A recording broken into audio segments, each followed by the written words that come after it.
Americans for Fair Taxation presents the Weekly Chairman's Report, written by Steve Hayes, president of Americans for Fair Taxation, and recorded by Bob Paxton, a volunteer with the Florida FAIRtax Educational Association. And now, this week's Chairman's Report. Hello, I'm Bob Paxton with the AFFT Chairman's Report for Friday, January 19th, 2024. President Trump, you don't need tariffs, you need the FAIRtax.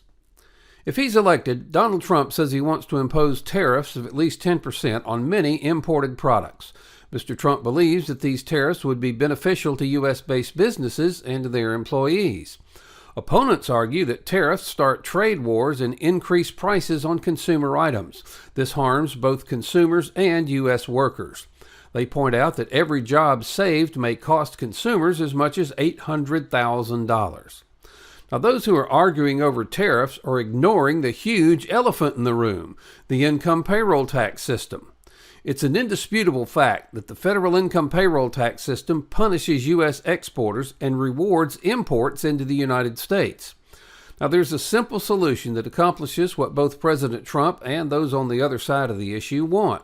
The solution does not require any new tariffs, just enact the FAIRtax. Here's why. Let's look at the effect of value-added taxes.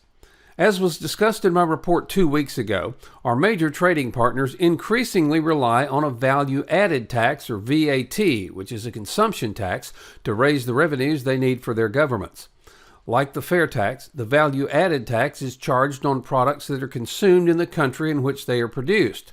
However, when a foreign-based manufacturer produces a product for export, the VAT amount is removed from the price.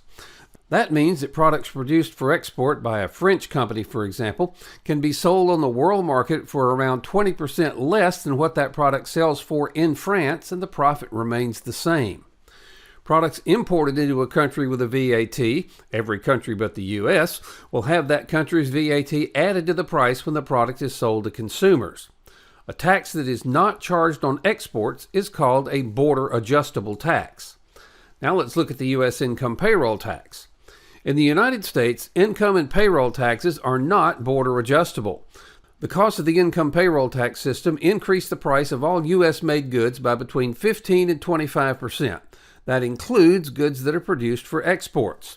Consequently, U.S.-made products sold on the world market can cost 15 to 25% more than comparable foreign-made products because of these embedded taxes. Now, many in Congress have recognized that U.S. exports are burdened with this huge price disadvantage when compared to products produced in VAT countries. In 2017, a proposal was included in the initial tax reform plan that would allow U.S. manufacturers a credit for exports, thus allowing them to sell at more competitive prices. However, it became obvious that this proposal would not be allowed under the World Trade Organization rules, and it was not in the final bill. The World Trade Organization, or WTO, is an international organization with 160 members. It was officially established on January 1, 1995, and its headquarters in Geneva, Switzerland. Its purpose is to regulate and facilitate international trade. While the WTO doesn't explicitly define which taxes are considered border adjustable, it evaluates taxes and regulations based on whether they conform to these principles. Border-adjusted taxes are generally taxes that are applied equally to both domestic and imported products without discriminating against foreign goods. This is to ensure a level playing field for international trade and avoid protectionist measures. WTO rules require that taxes and regulations affecting international trade should not be applied in a manner that discriminates against foreign products or provides an unfair advantage to domestic products. Here are the factors considered. National treatment. Under the principle of national treatment, foreign products should be treated no less favorably than domestic products. This means that taxes should not discriminate against imported goods compared to domestically produced goods. Most favored nation treatment. The most favored nation principle states that any advantage or concession given to one WTO member should be extended to all other members. This ensures that discriminatory taxation practices are not allowed. The principle of non-discrimination. This principle also prohibits practices that favor domestic products over imports. Taxes and regulations should be applied uniformly and impartially to all products regardless of their origin. Transparency.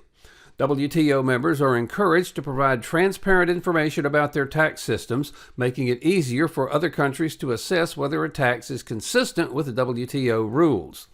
That's why WTO members, well, except for the United States, use a value-added tax, which is border adjustable. Now, unlike the income payroll tax, the amount of the VAT is clear, and all countries charge it only in the country of origin and rebate it on all their exports. In conclusion, almost everyone agrees that if a U.S. tariff is applied to imports, our trading partners will reciprocate with a 10% tariff on U.S. products imported into their country. This tariff will make the American product 10% more expensive in the country in which it is sold. Now, the U.S. exporter is already exporting goods whose prices are inflated by 15 to 25% because of the cost of the income payroll tax system.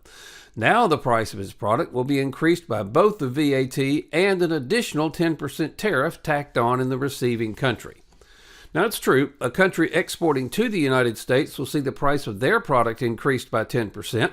However, this will simply make the product more expensive, and the cost of the tariff, like any other tax, will be passed on to the consumer, who will pay it when they buy the item.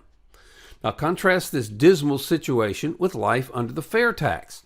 The FAIRtax is clearly border adjustable under WTO rules. Therefore, with the FAIRtax, U.S. products will be between 15 and 25% cheaper because the cost of the income payroll tax system are no longer embedded in their prices. They'll be 15 to 25% less expensive in the U.S. and 12 to 25% less expensive when exported because the FAIRtax only applies to new retail sales and retail services in the United States. Imports will be subject to the same 23% fair tax as domestic products.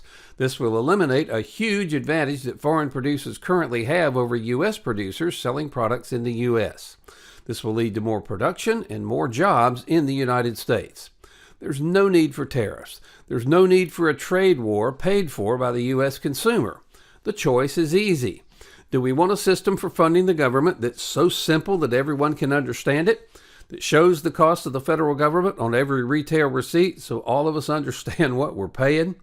It helps U.S. companies compete with foreign competitors. That keeps jobs in the United States rather than exporting them to other countries. That permanently establishes the solvency of Social Security and Medicare. That eliminates special treatment for any group of taxpayers. And that is the largest transfer of power from D.C. to the people since the Constitution was adopted. Now, D.C. is ignoring the one real solution that allows us to remain citizens and not subjects, the FAIRtax. The FAIRtax is simple, it's non-invasive, but most of all, it works. The solution: pass the FAIRtax. The FAIRtax transfers power from Congress and the bureaucrats to the people. We, not D.C., will decide how much federal tax we pay. Join us and take back control of our country and our lives, not with bullets, but with the elimination of one of the biggest threats to our liberty and economic prosperity, the income payroll tax. We should all remember Edmund Burke's warning that applies to our efforts to take back control. Nobody made a greater mistake than he who did nothing because he could only do a little. Please go to FAIRtax.org and invest in Americans for Fair Taxation and your country.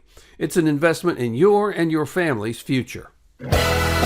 This has been the Weekly Chairman's Report, written by Steve Hayes, President of Americans for Fair Taxation. Check back every week for news and information about the fair tax, and learn why the fair tax should replace our antiquated federal income tax system. If you'd like to receive a copy of the Chairman's Report in your inbox every week, sign up at FAIRtax.org.